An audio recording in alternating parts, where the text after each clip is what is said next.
Everyone, thank you so much कल के इतने प्यार के लिए। कल एक वीडियो मैं अपलोड की थी और आप लोगों ने बहुत लाइक किया उसे और बहुत सारे मुझे फीडबैक मिला बहुत अच्छा। तो I hope you are liking it. And ये मेरा दूसरा है टिप नंबर 2। JPSC मेंस 2024 में आप लोग कैसे तैयारी करेंगे। आप लोग के पास बहुत टाइम नहीं बच गया है। तो टिप नंबर 2 में है हमारा कि ऑर्गेनाइजेशन इज द की।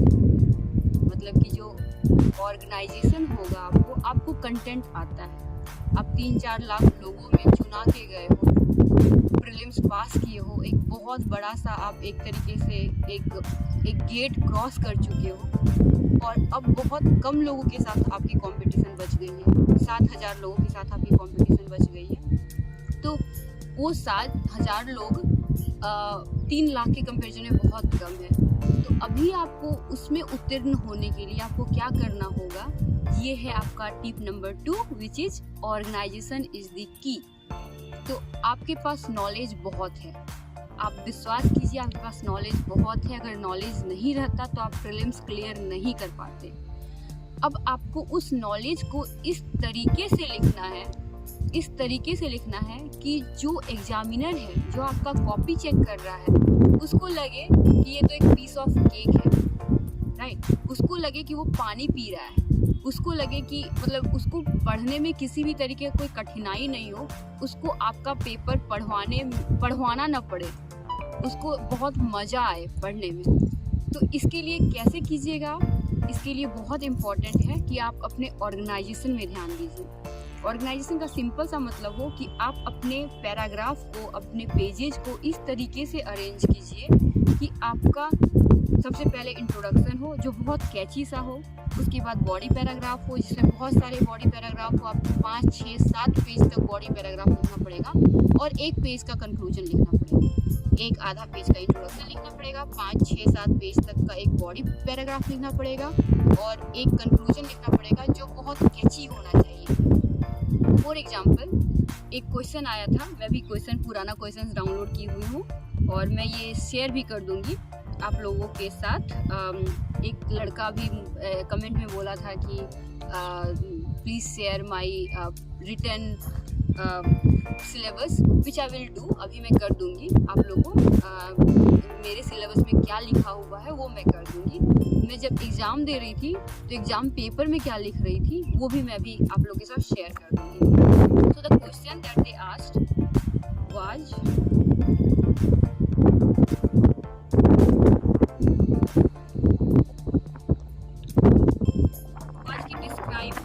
the role of Mahatma Gandhi in the Indian national movement। तो मतलब कि इंडियन नेशनल मूवमेंट में महात्मा गांधी का क्या रोल है, 40 नंबर का सवाल था।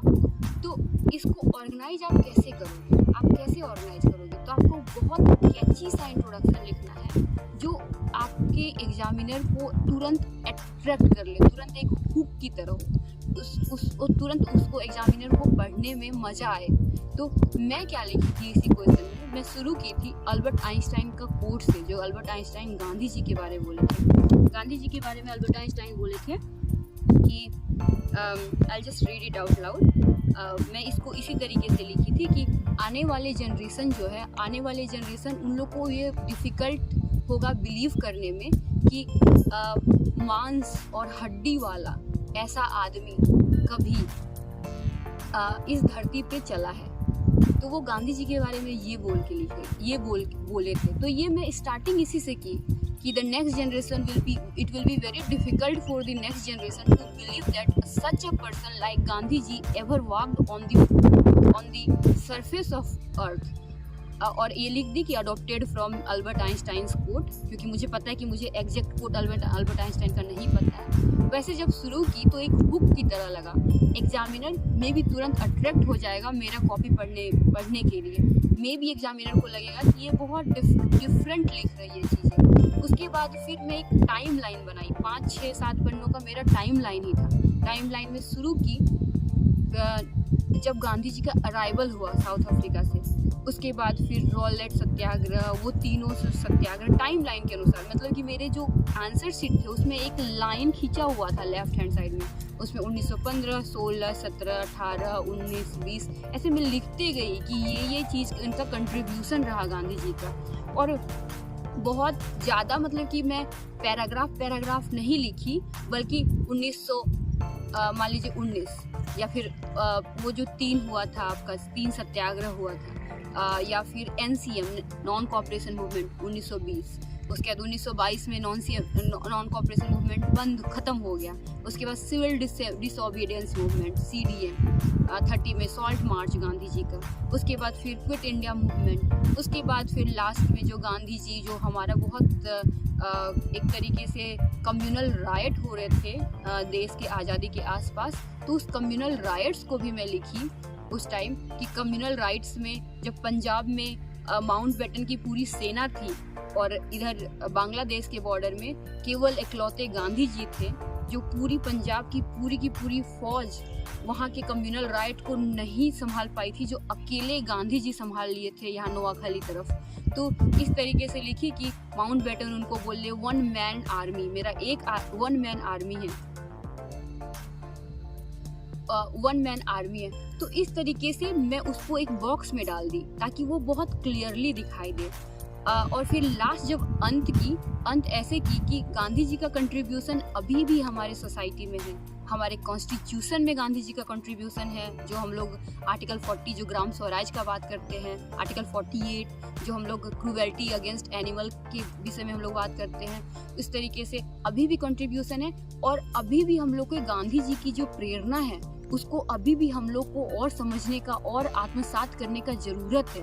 और लास्ट में की गांधी जी का ही एक जो बहुत फेमस है, वैष्णव जन तो तेने कहिए पीर पराई जाने रे, पर दुखे उपकार करे तेनु मन अभिमान न आने रे। तो ये चीज़ अभी हम लोग को करने का ज़रूरत है जब क्लाइमेट चेंज हो रहा है, जब इनइक्वालिटी बढ़ रही है। तो आपको इस टाइम आपको ना बहुत कैची चीज़ लिखना है और एक तरीके से रीडर को, जो हमारा एग्जामिनर है, उसको इंस्पायर करना है अपने आंसर से। और ये कैसे आता है? ये ऑर्गेनाइजेशन से आता है। तो ऑर्गेनाइजेशन अब आप कैसे कीजिएगा? ऑर्गेनाइजेशन करने का जो मैं करती थी वो मैं आपको बताती हूँ। मैं आपके 40 से 45 मिनट आपको एक क्वेश्चन लिखने को मिलेगा। तो 40 मिनट में आप एटलीस्ट 5 से 10 मिनट, कम से कम 5 मिनट आप ये देख लीजिए कि आप किस पॉइंट पे लिखेंगे कि आपका जो पूरा जो पूरा जो आंसर है वो हैप्पैजार्ड नहीं लगे कि आधा यहाँ लिख दिए हैं, आधा यहाँ लिख दिए हैं, आधा वहाँ लिख दिए हैं, थोड़ा ऐसे लिख दिए हैं, वो हैप्पैजार्ड नहीं लगे आपका। तो इसके लिए आपको ना बहुत अच्छी तरीके से सोचना पड़ेगा, ब्रेनस्टॉर्म करना पड़ेगा और समझना पड़ेगा कि हम अपने आंसर को इस तरीके से सजाएंगे कि हम 5वें पन्ने में जो लिख रहे हैं वो 10वें पन्ने में नहीं लिखे, मतलब एक तरीके से गोल गोल नहीं घूमे। तो इसके लिए कैसे करना है मैं अभी आपसे शेयर करूँगी कि मैं कैसे एग्जाम में करती थी। फर्स्ट क्वेश्चन जो था उसको मैं पढ़ के सुनाती हूँ। फर्स्ट क्वेश्चन था कि discuss the most impressive features of Indus Valley civilisation. और ये आप देख पाएंगे, ये एक्चुअली मेरा ही पेपर है, जो मतलब मैं उस टाइम जो एग्जामिनेशन हॉल में जो मुझे पेपर मिला हुआ था। और यहाँ पे देख रहे हैं कि मैं उस पेपर को भी ऐसे ही गंदा की हूँ जैसे मैं अपने सिलेबस को गंदा की हूँ। उस पेपर में भी लिखी हूँ कि सबसे पहले मैं कैसे शुरू करूँगी, तो एक आउटलाइन इसी में बना दी हूँ, इसको भी मैं शेयर कर दूँगी आप लोगों के साथ कि इसमें पहले बना दी हूँ कि फर्स्ट क्या लिखी हूँ कि धौलावीरा, रिसेंटली धौलावीरा जो एक इंडस वैली सिविलाइजेशन का एक टाउन है, वो उसको recently UNESCO world heritage site का अवार्ड मिला। तो ये वाला एक करंट से मैं कनेक्ट की और उसके बाद मैं लिखी कि इंडस वैली सिविलाइजेशन एग्जैक्टली लोगों को पता कैसे चला। तो जब 100-150 साल पहले जब ब्रिटिश लोग लाहौर से कराची तक रेलवे लाइन बिछा रहे थे, तो उसको मैं ऐसे भी लिखी हूँ, यहाँ पे देखिए रेलवे लाइनिंग। तो रेलवे लाइन बिछा रहे थे तब उन लोगों को अचानक ऐसे लगा कि यहाँ पे हो सकता है कि सिविलाइजेशन हो। And alas 5000 years ago there was a civilization, right? There was a civilization which was very unique, बहुत यूनिक कैरेक्टरिस्टिक्स था उसका। और बहुत एडवांस था उस समय के टाइम में, even better than many of the contemporary civilisation such as Mesopotamia, such as Egypt, such as Mayan, Incas. तो जब आप ये सब नेम ड्रॉप करते हो ना, मेसोपोटामिया, मायन, इंकाज, आपको समझ में आ रहा है, मतलब कि एग्जामिनर को ये समझ में आ रहा है कि इनको आता है चीज़ें। जब धोलावीरा करके आप बोले कि उसको यूनेस्को वर्ल्ड हेरिटेज साइट के बारे में बताएं, तो एग्जामिनर को फर्स्ट में ये हुक मिल गया कि इसको पता है कि धोलावीरा अभी जो 1 साल पहले जो जिसको इंडस वैली सिविलाइजेशन को हम लोग वर्ल्ड हेरिटेज साइट यूनेस्को के द्वारा मिला गया है, इसके बारे में कनेक्ट कर रहे हो, आप हुक की तरह क्रिएट कर रहे हो। एंड देन फिर मैं क्या लिखूँ, फिर मैं लिखूँगी कि it has all the interesting impressive features, और उसके बाद मैं फीचर्स पे चली जाऊंगी। लेकिन फीचर्स पे जाने के पहले मैं एक इंडिया का मैप पाकिस्तान के साथ ड्रॉ की, पाकिस्तान इंडिया के साथ, वो वेस्टर्न पार्ट ऑफ इंडिया, और उस पर मैं इंडिया का पूरा एक्सटेंट दिखा दी कि कहाँ से कहाँ तक इंडस वैली सिविलाइजेशन का एक्सटेंट था। तो एक मैप बना दी कि ऊपर में अगर हम लोग देखें तो वो कश्मीर तक, इधर देखें तो आलमगीरपुर तक, इधर देखें तो पूरे पाकिस्तान के वो पोर्ट तक, क्या नाम था उसका, सुक्ता जंडोर, राइट। एंड नीचे अगर जाए दायमाबाद जो महाराष्ट्र तक, इतना दूर तक उसका नॉर्थ साउथ एक्सटेंड था। उसमें मेन जो टाउन है, लोथल को दिखा दी, मोहनजोदाड़ो दिखा दी, हड़प्पा दिखा दी, मेन टाउन को मैं दिखा दी। तो एग्जामिनर को ये समझ में आ गया कि she knows about the content, right, she knows about where the Indus Valley civilisation is. अब फिर मैं क्या की, उसके बाद फिर धीरे धीरे सब सेक्शंस मिला के town planning was the first impressive. So अब मेरा होगा कि मोस्ट इम्प्रेसिव फीचर्स, ये मेरा टाइटल हो गया। उसमें टॉपिक नंबर 1 होगा टाउन प्लानिंग। तो 1.1 क्या रहेगा, 1.1 रहेगा आपका जो ग्रिड स्टाइल का जो वहाँ रोड्स था, रोड अभी के जैसा ग्रिड स्टाइल का था, उसका मैं फोटो बनाई रोड का, एक्चुअली रेक्टेंगुलर ग्रिड बनाई 3-4, और दिखाई कि एक्रोपोलिस ये है वेस्टर्न साइड में, वो मतलब कि एक हायर टाउन है। इधर आपका है कि लोअर टाउन काइंड ऑफ, जहाँ पे लोग रहते हैं, और वो ग्रिड स्टाइल में। और उसके बाद फिर मैं बताई प्यूरिटी एंड पॉल्यूशन का वो लोग कैसे ध्यान रखते थे, उन लोग का ड्रेनेज व्यवस्था कैसा था, तो ड्रेनेज भी बनाई बगल बगल में। वो लोग का कॉमन इंफ्रास्ट्रक्चर क्या था, तो द ग्रेट बाथ है मोहनजोदाड़ो का, ग्रीनरीज जो है मोहनजोदाड़ो हड़प्पा का, कालीबंगन वगैरह का, तो वो सब भी मैं दिखाई। वो सभी मैं मैप के अनुसार भी दिखाई कि अच्छा ये है ग्रेट बाथ, इधर है चेंजिंग रूम, इधर कुआं से पानी आ रहा है, और बताई कि ये आर्टिस्टिकली एक इंजीनियरिंग मार्वेल था वो लोगों के लिए। तो ये हो गया ना कि इम्प्रेसिव फीचर, मतलब बार बार आपको रिटरेट करना है कि क्या इम्प्रेसिव फीचर है इंडस वैली सिविलाइजेशन में।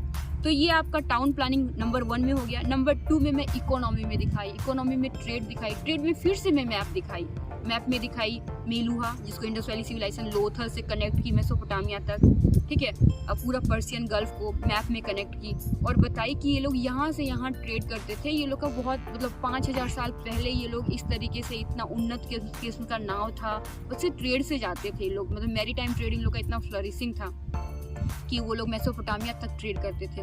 तो एक बहुत इंप्रेसिव कैरेक्टरिस्टिक है आईवीसी का, तो इसको रीट्रेट करना है आपको कि इंप्रेसिव कैरेक्टरिस्टिक्स। उसके बाद फिर मैं एग्रीकल्चर बताई कि वो लोग चावल भी उगाते थे, गेहूँ भी उगाते थे, बार्ली जो सब उगाते थे, जितना सेसमी वगैरह सब कुछ उगाते थे, इसके बारे में बताएं।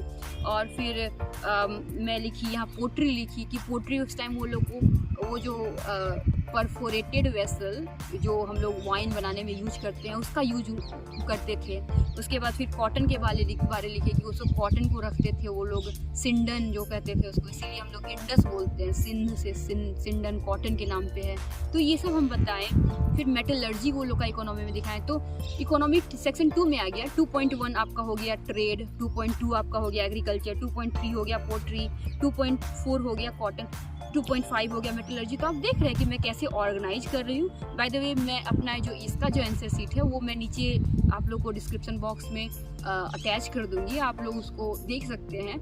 ये बहुत अच्छे से नहीं लिखा हुआ है, बट एग्जामिनेशन में इसको पहले ही लिख ली थी, तो एग्जामिनेशन में आप और भी अच्छे से लिख पाओगे। अगर आप पहले से ही लिख लोगे 3-4 आंसर तो आप इसको और भी अच्छी तरीके से लिख पाओगे। इसी तरीके से सेक्शन 3 में मेरा सोसाइटी था, तो कहीं पे भी मेरा पूरा का पूरा ऐसे पैराग्राफ नहीं था, मेरा या तो डायग्राम था, पॉइंट वाइज लिखा हुआ था, मतलब कि एग्जामिनर को डिफिकल्ट नहीं होता कि मुझे बुक टाइप का पैराग्राफ पढ़ना हो रहा है, राइट। उन लोग को मज़ा नहीं आता, उन लोग को 500-600 कॉपी चेक करना रहता है, तो इसमें आपको अपना कॉपी ज़बरदस्ती पढ़वाना होगा वो लोगों को।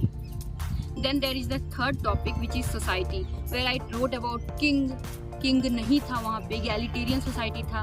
देन रिलीजन के बारे में लिखे, रिलीजन के बारे में प्रोटो पशुपति शिव के बारे में लिखे, फर्टिलिटी गॉड के बारे में लिखे, तो ये सब के बारे में, पीपल का पूजा होता था उस टाइम भी, तो ये सब लिखे। And then there is this art and culture section, वहाँ पे मैं ऑर्नामेंट्स के बारे लिखी, उसके बाद फिर बरियल सिस्टम के बारे लिखी, और उसके बाद फिर अंत कैसे की, अंत में चेंज एंड कंटिन्यूटी से, कि चेंज है, बहुत कुछ चेंज हो गया इंडस वैली सिविलाइजेशन, लेकिन बहुत सारी चीज़ें कंटिन्यूअस है, और अभी भी हम लोग को एक तरीके से मार्गदर्शक की तरह इंडस वैली सिविलाइजेशन दिखाता है।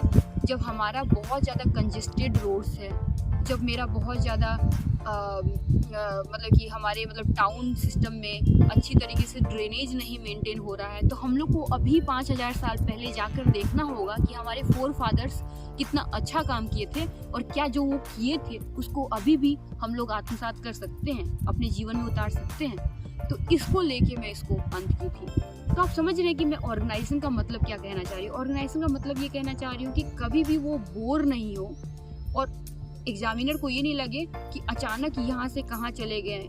एक तरीके से मैं हर आस्पेक्ट को कैचअप कर रही हूँ। गांधी जी वाले एग्जाम्पल में बताएं कि आपको हम क्रोनोलॉजी वाइज, टाइम वाइज की 15 के बाद 16, 16 के बाद 17 के बाद 18 में क्या क्या मेजर इवेंट हुआ, वो सब मैं लिखी क्रोनोलॉजी में। तो वो जो राइटर है उसको कहीं पे भी वो जो रीडर है उसको कहीं पे भी ऐसा नहीं लगे कि एग्जैक्टली हम क्या पढ़ रहे हैं या फिर क्या बताना चाह रहा है मेरा राइटर। तो इसका ध्यान रखना है आप लोग को। ये हो गया हमारा tip number 2 which is organisation is the key. Thank you so much everyone.